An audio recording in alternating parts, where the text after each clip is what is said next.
No guys, nandito kami ngayon ni Boy Tigre sa pagpupulong ng mga sinaunang tao. At ito ngayon papasok na kami dito. At kami makinig sa kanilang pagpupulong kung ano ba talaga ang kanilang pinag-uusapan sinaunang panahon. So guys, wag lang kayo maingay. Huwag na tayo maingay, bulong-bulungan lang.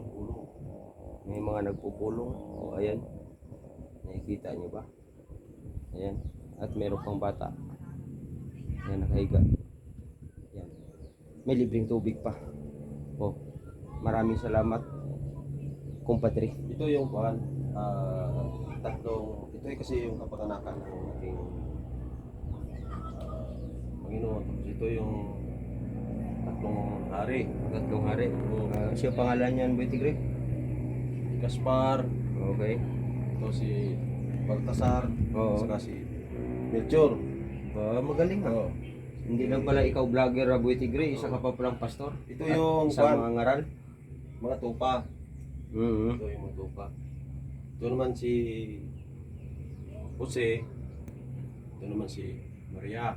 Yun. Ayan, sinong pangalan nun sa gilid na yan? Ito, alanganin mo kay Tigre, alanganin mo kay Turoy. Oo, alanganin man. Pero ito yung mga hayop natin nung araw. Siyempre, yun ang mga natutunan natin ba sa buwan natin. Yung kapanganakan natin Panginoon, eh, may mga, ito na yung kaganapan. Okay. So, thank you guys sa pagsubaybay. Thank you sa pagsubaybay at hindi pa kami tapos.